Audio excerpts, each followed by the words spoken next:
All right. Well, a really cool moment over the weekend on Saturday. The Tigers saw the 20th combined no hitter in baseball history, but that kind of overshadowed, probably isn't the right word, but kind of maybe distracted a lot of people from a really rough homestand yet again heading into the All Star break.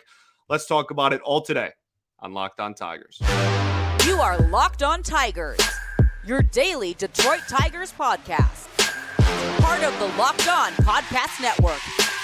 Your team every day.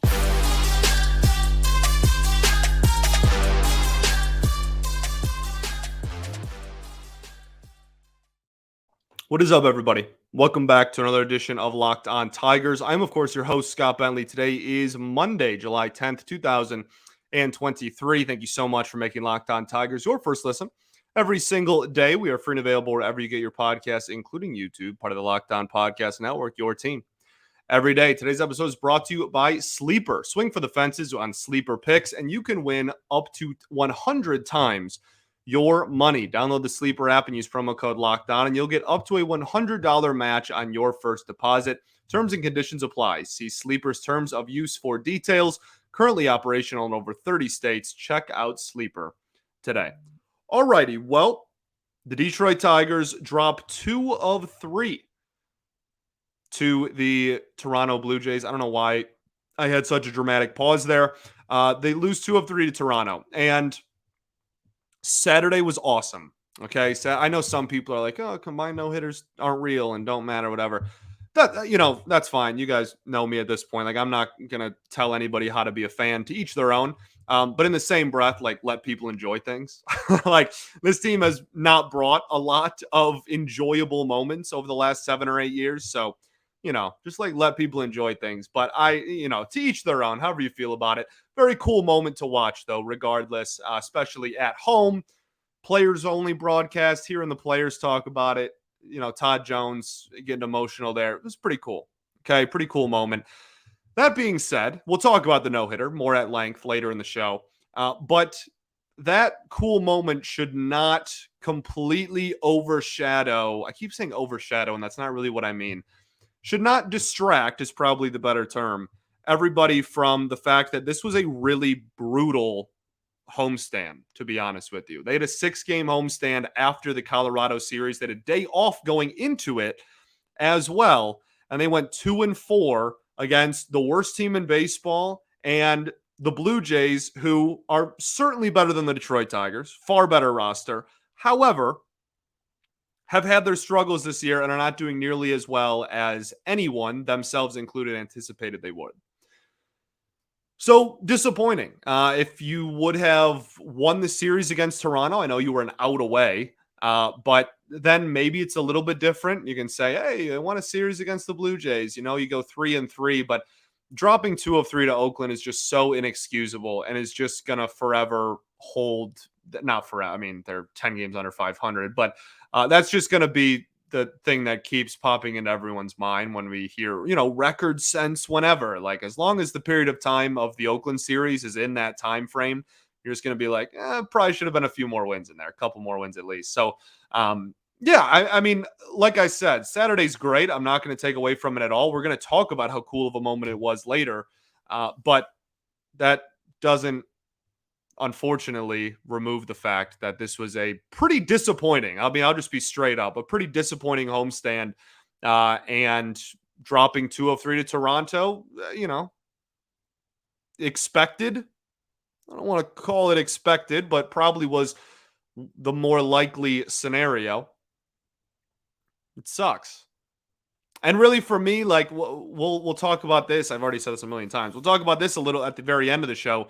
This entire weekend really was just it wasn't a gut punch in terms of like my belief. Like I've been very open about how I don't think this team is good enough to really make a run or to make any noise in the second half. Their offense is still so brutal. But for me, it was just the constant reminder, like, oh, we're selling at the deadline. Like that's really all it was. If you were close enough on July 31st, there might be some justification for like, oh, we'll just stand pat or like we'll make some small trades or whatever. I think that ship has sailed. I think Eduardo Rodriguez is gone. I think there's a couple of other names that are gone. We'll talk about that as we get closer to the end of the month. But that was really not that one series determines a whole lot, but like maybe one homestand does. Maybe one 6-game homestand does. If you're a Red Wings fan, this is kind of, I think somebody commented this on one of the A's series last week, but episodes, but like kind of similar to the Ottawa series. Not, the Ottawa is obviously way better than the Oakland Athletics, but just in terms of like kind of the fan base's perspective of what this team can accomplish. That's all. Okay, let's talk about the weekend. Let's talk about the games that were played, news and notes, etc. Riley Green and Alex Faedo both return from injury this week. Alex Faedo starts on Friday. He goes 3 2/3, 6 hits, 7 earned runs, 2 walks, 2 strikeouts. His ERA is now 6.98 on the year. It's been speculated that Faedo is probably a reliever long-term since, I don't even know when, a while. Like pre-Tommy John even. I want to say the kind of the whispers of that started in like 2019, maybe even 2018. Like it's been a while now because he's always just kind of been a 2-pitch pitcher. And then the injury on top of that really kind of pedaled to the metal that conversation. And then last year, everybody kind of took a step back and was like, oh, let's see though. Let's see. And the reason for that was because the Tigers were so decimated with starting pitching injuries that he kind of had to start games. Kind of just needed him to.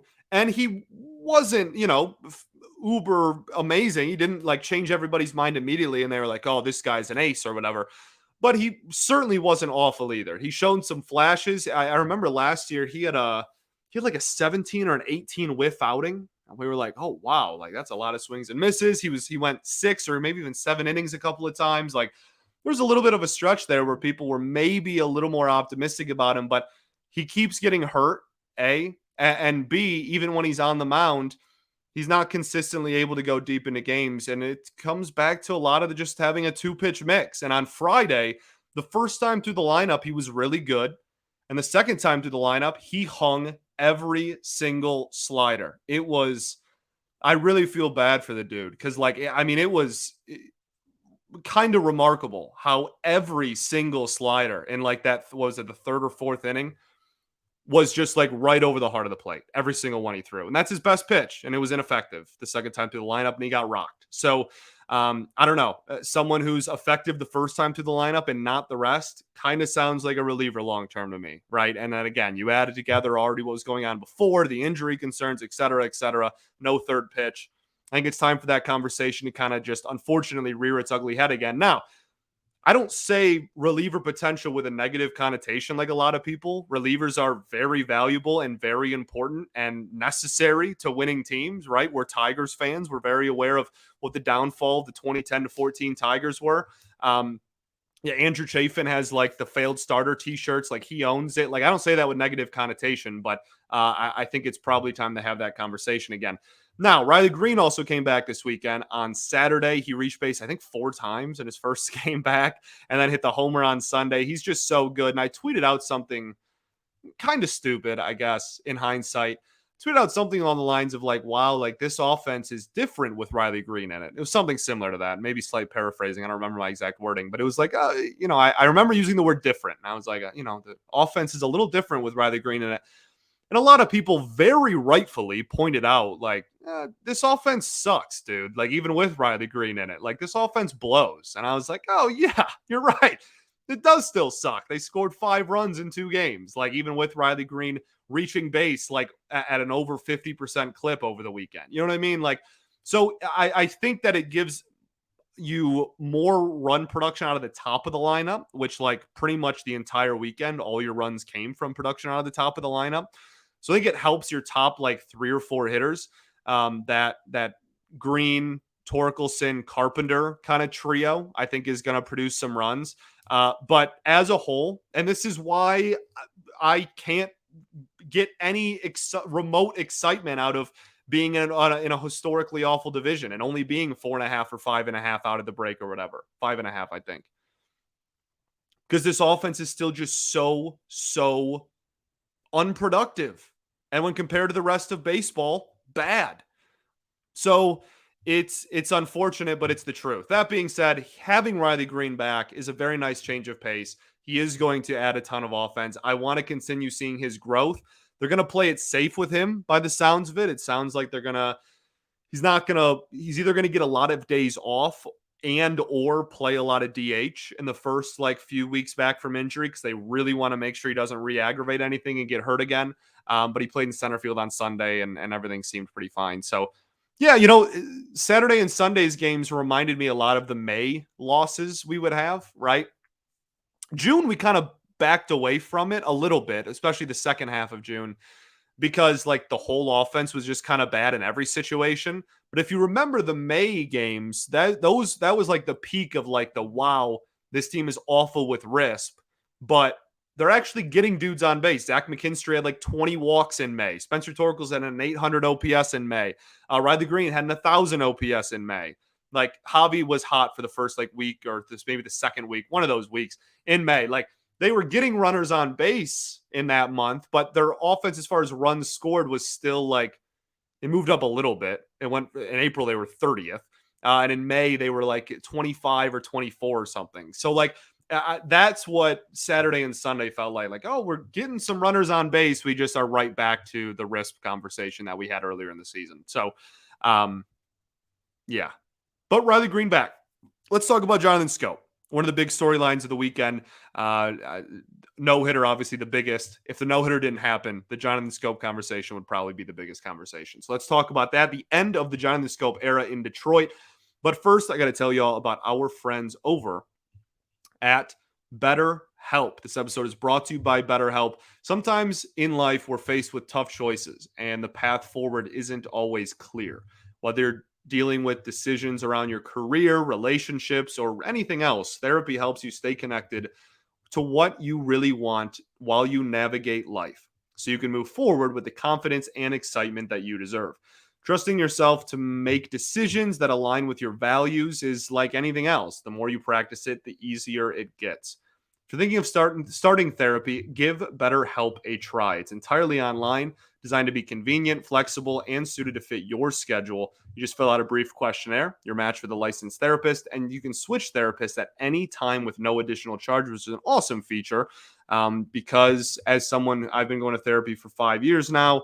I end every episode with going to therapy is dope, right? Like everybody is very well aware of my advocacy for therapy, and having the right person is very, very important. And it truly is, if you allow it to be, can be a life-changing experience. I still go weekly, even after 5 years. And yeah, it has certainly been one of the biggest things in my life. So let therapy be your map with BetterHelp. Visit BetterHelp.com/LockedOnMLB today to get 10% off of your first month.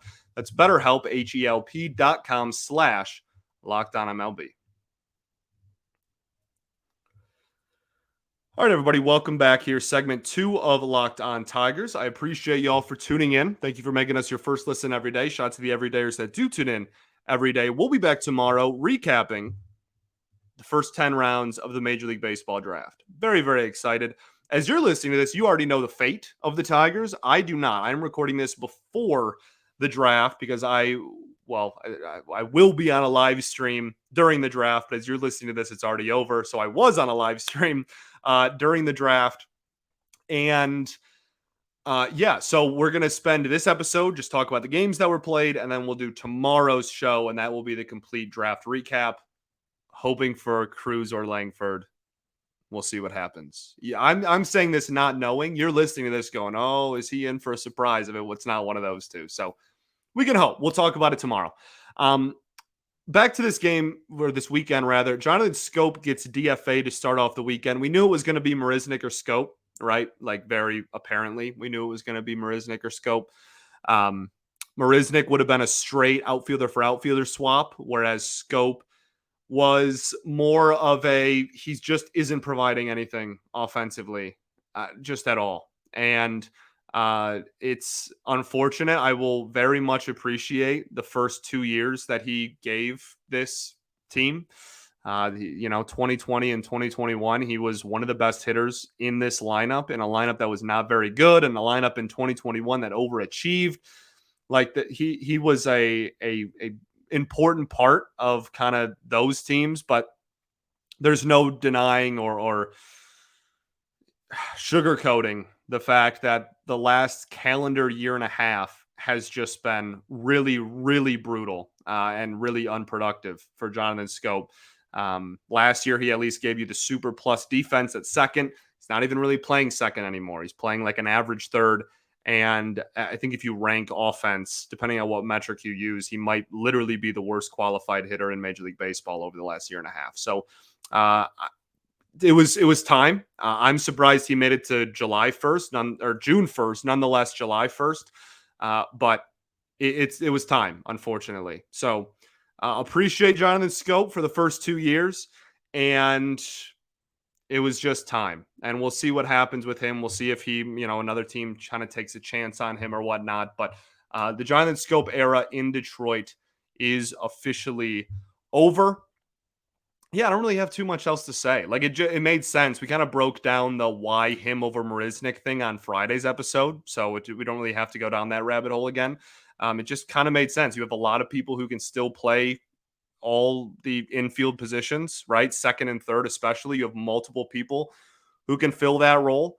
And they also mentioned, and this is something we talked about on this show back in like March, in like spring training, right? Matt Vierling was taking ground balls at third and in the infield over the weekend. Hasn't played there yet, but took grounders there. Again, we talked about that back in February, March. Matt Vierling has had professional experience at third base. And going into the season, I was under the impression that he was going to get a legitimate look there. How legitimate that is, if it's every day or if it's once a week or just once in a blue moon, whatever, we'll see. But I am honestly, if you would have told me in February that Matt Vierling would only record innings in the outfield for the first, like the entire opening day until the All-Star break, the entire first half of the season, I would have been surprised in February to hear that. So this is not the most shocking thing in the world to me, just because we've kind of been talking about the possibility of this ever since we acquired him. But given the fact that he has only played in the outfield so far as a Tiger, it definitely is going to be a different look. We'll see how he handles it. If he doesn't handle it well, he doesn't handle it well, and it's just a short experiment, and he's over, and he's moved back to the outfield. And we still have plenty of infielders to cover the diamond. Like, it's not like a thing that he needs to be able to be good at. But we'll see. I do expect them to give him a legitimate shot there. So we'll see what happens. No-hitter. Let's talk about that. That was fun, wasn't it? Saturday, the Tigers threw the 20th combined no-hitter in Major League Baseball history, the first combined no-hitter in Tigers history, and the first no-hitter for the Tigers period since Spencer Turnbull, the first no-hitter at home for the Tigers since Justin Verlander against the Brewers well over 10 years ago now. So, very cool moment. Like I said at the beginning, I know some people are just of the belief that, combined no-hitters don't matter or are stupid or don't count and whatever. And that's fine. Everybody takes in baseball and roots for baseball and appreciate baseball in different ways. So that's more than fine. I don't understand like the you shouldn't be happy or like celebrate it thing either. That's another extreme that's just as ridiculous. Like, just let people enjoy things, man. Like, it's not, I promise it doesn't hurt. So it was a really cool moment, a really special moment. It was great to see the players only broadcast that game. I know everybody had varying opinions on the broadcast as a whole, but just having a bunch of dudes who have been in that situation, have been in a clubhouse, have been Tigers during no-hitters. Like, all three of those dudes were literally Detroit Tigers at one point when a no-hitter was thrown. Like, that's just such a cool thing. And to have them in that situation and be able to talk about like what it means to the players and what it means to the fans and how cool it is. Like, we had national media on us, which hasn't happened in almost a decade now. All of it very cool. And I know Alex Lange became bad guy on Sunday, and we'll talk about the Sunday performance later, but He was very sharp and very effective on Saturday. Jason Foley should be the all-star of this team. It's an absolute travesty that he's not going to be in Seattle. I think it's ridiculous. He is undoubtedly one of the best relievers in the entire game of baseball and deserves to be in the all-star game where those caliber of players are showcased. But he looked fantastic. Matt Manning was incredible in this ball game. He obviously goes 6 and what was it, 1/3, 2/3 of no hit baseball on Saturday. This was the best Matt Manning we have ever seen as a professional. This might be Matt Manning's best start of his entire life at any level. And not in, like, I'm sure in high school, he was a first round pick. I'm sure in high school he threw, like no hitters or a perfect game or something like that. But just in terms of who you're going up against, how your stuff looked, how you executed your pitches, it's not even really close to me. This was the best version of Matthew Manning we've ever seen. 6 2/3, no hits, 3 walks, 5 strikeouts, no runs, obviously. The pitch mix was what was incredible in this one. He goes 91 pitches, 34 four-seam fastballs, 30 sliders, 27 curveballs. Absolutely phenomenal pitch mix. And on top of that, all of them had CSW percentage, called strikes plus whiffs percentages of 29 to 33%. His overall CSW was 31% on the game. Almost one of every 3 pitches he threw for the entire outing were either a called strike or a swinging miss strike. That is a very, very solid number, especially given 91 pitches. He had 4 swing and misses on the slider, 1 on the curveball. The two biggest things rather, that we have talked about in Matt Manning's entire professional career, dating back to when he was in the minors and when he was just drafted, and how can we get this dude to reach his ceiling? The 2 biggest things have always been fastball command and third pitch. The fastball command in this game, the first inning and a half, 2 innings maybe, with the rain and everything, was a little all over the place. He walked some batters. He hit a batter, a little shaky-ish from innings like the end of the second until that 7th inning when he got pulled. He was absolutely lights out. He was lethal. Jake Marisnick was just designated for assignment. Trey Winginter is back from the 60-day IL. Trey Winginter, for those who don't remember, was in this bullpen for the first month of the season and has been hurt ever since. I think he's been hurt since like late April. He's been hurt for a while. And one of the pickups this offseason, he's been optioned to AAA Toledo, but he is off of the 60-day IL. So if you're on the 60-day, you don't take up a 40-man roster spot. If you're off the 60-day, obviously you do. They had to make room for him. They chose Jake Marisnick. So there you go. Jake Marisnick has been DFA'd. He wasn't going to last like the rest of the season. And honestly, he's probably going to find a job somewhere else, maybe even as a depth piece with a contender. I wish nothing but the best for him. He was a fantastic. He wasn't, an MVP candidate or whatever, but he did exactly what we signed up for. He was an okay 9-hitter and played good defense. So wishing nothing but the best for Jake Marisnick. If he doesn't get picked up, maybe they can try to convince him to stick around in Toledo. We'll see. But that would require like every other team pretty much saying, no, we don't have a major league spot for you. So we'll see what happens there. Okay, so there you go. New roster update literally just happened as I was recording this. Back to Matt Manning. The fastball is a elite pitch for Matt Manning. We talked about this over the offseason. His fastball had one of the best run values in the entire game of baseball last season. And when it's commanded well and located well, it is a lethal pitch. Now, there's some velocity shakiness, not that it's bad really ever, but it's inconsistent. He'll pump 98 and then sit 91, and you're like, what is happening?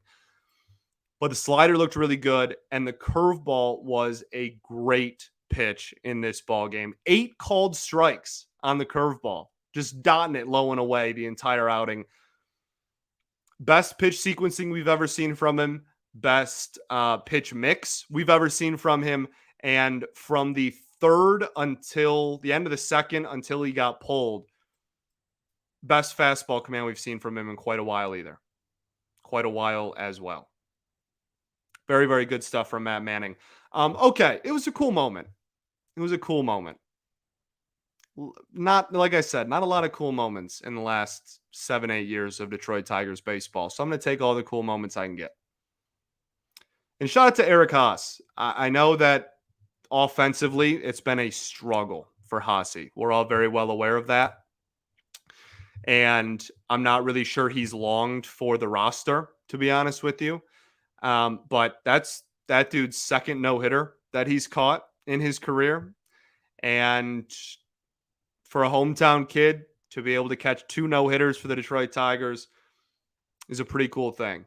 And that is an awesome, awesome moment that he deserves, no matter what his future on the roster is, no matter if he figures it out at the plate or not.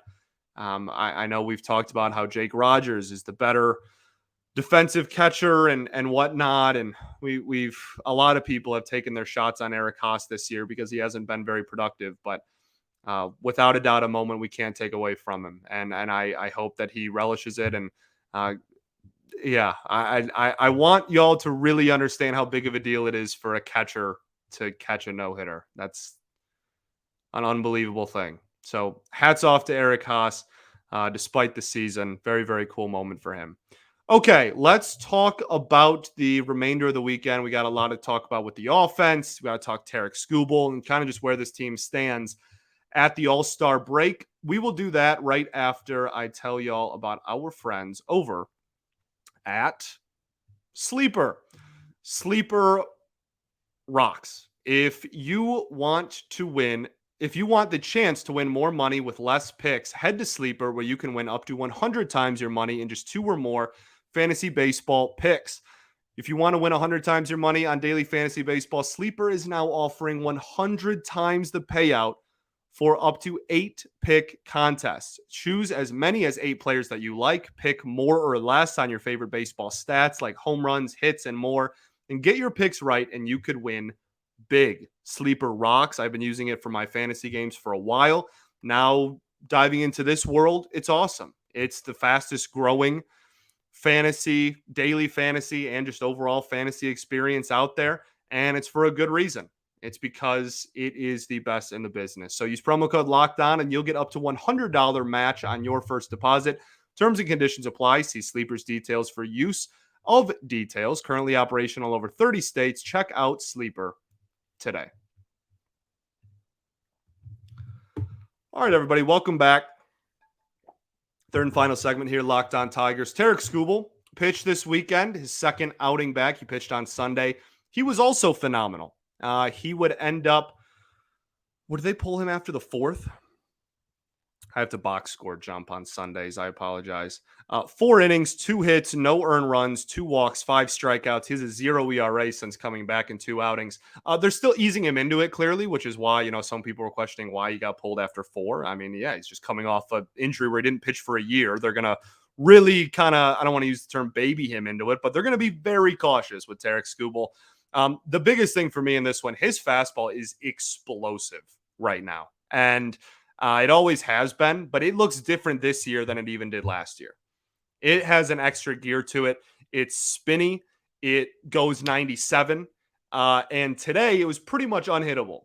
It was the most thrown pitch in his repertoire, and it had a CSW percentage of almost 50%. That is unbelievable. He legitimately went 4 innings, and half of the most thrown pitch he threw was either a swinging miss strike, or a called strike. It was basically unhittable.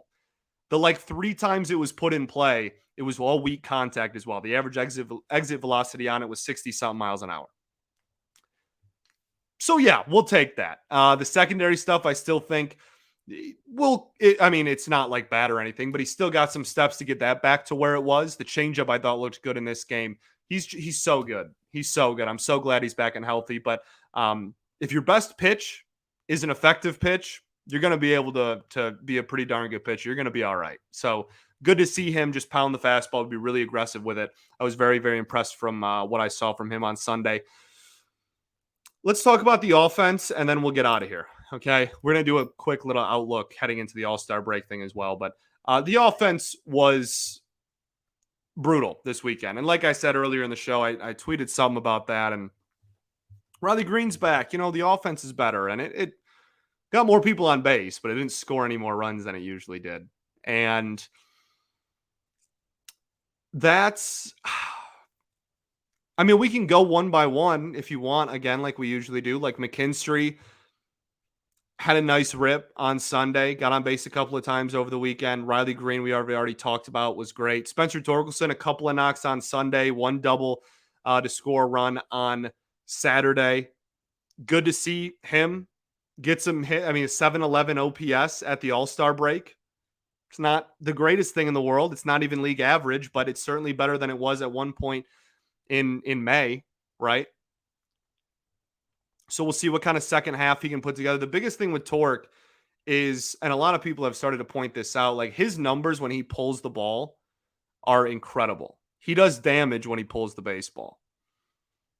Anything else that's not pulled doesn't have very good odds of doing a lot of damage. So everybody's just saying, just pull the ball, dude. And obviously it's a lot easier said than done, but that's something that a lot of people are kind of looking out for. It's just like how often and consistently, can he pull the baseball? Because if he can do it relatively consistently, he's going to be a pretty decent hitter.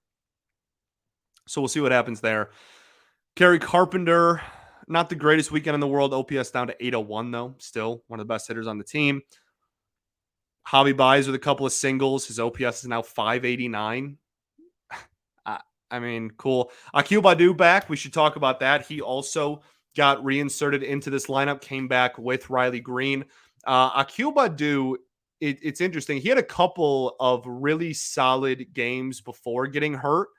But we do have to remember that it was kind of a struggle for him before that, like, little bit of a hot stretch. Like, he didn't have a barrel until that home run in Washington. Like, not even a barrel, nonetheless a homer. So, I mean, his OPS on the year is 662 after Sunday.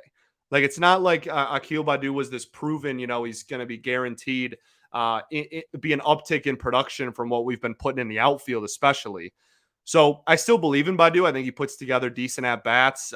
His walk rate is good. I like a good walk rate, but needs to really get the swing mechanically to where it can be consistently repeatable. I think that that's the biggest thing. Like when his swing is on, he can crush baseballs and be a really effective hitter. But we saw last year, his swing was totally out of whack. And that's when the production really dipped. So we'll see what he does in the second half, but nice to have him back and make an impact even when he's not hitting. And that's something that this team needs, an impact in any regard they can get. So good to see Baddoo back and healthy. Miguel Cabrera, more hits. Andy Ibanez, a couple more knocks. Eric Haas, a lot of offers. 542 OPS is so brutal. We'll see what happens with him in the second half of the season. It would not shock me if Eric Haas did not make it to August on this team. So we'll see. I mean, really, the biggest thing with the offense is they're just still not very good. And that was the big reservation from a lot of people about like, oh, we're only 4.5 or 5 or 5.5 out of it, but we're getting Riley Green back. We're getting Akil Baddoo back. We're getting our two best starting pitchers back. Like, watch out. I mean, yeah, they should be better than they were when everybody was hurt, but this offense is still, I mean, we can just go through the OPSs like we used to. Like, this offense is still not good, even with the insertion of all these players.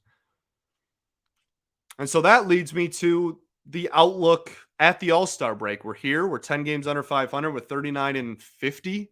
So 11 games under 500 at the All-Star break. They're selling. It's really the only thing that kept going through my mind this entire weekend was not like, oh, I really believed in this team and I'm heartbroken and whatever. Like, I haven't been, you are all very aware. I haven't been on board with this team being actually competitive and actually good enough to make a run at any point this season.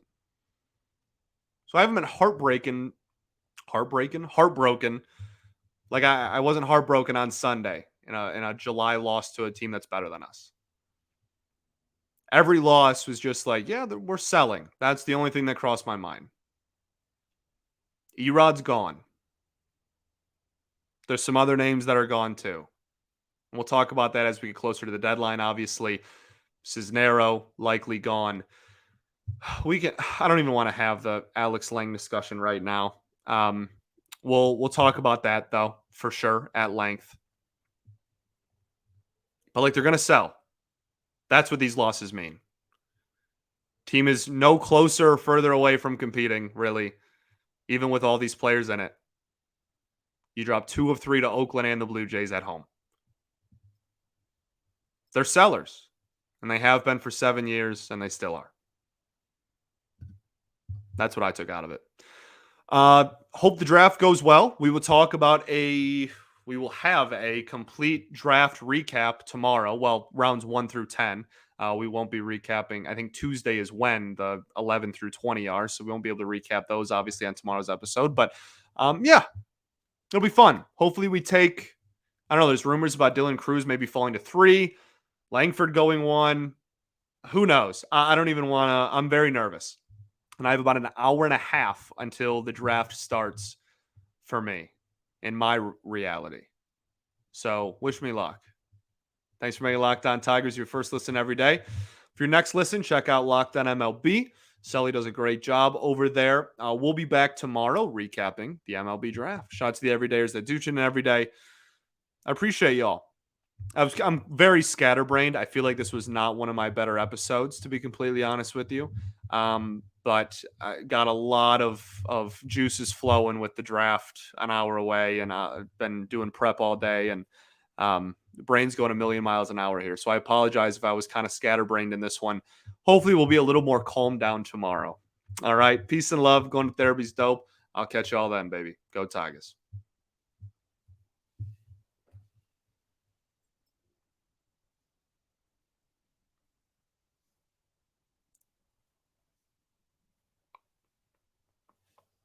Oh, hi.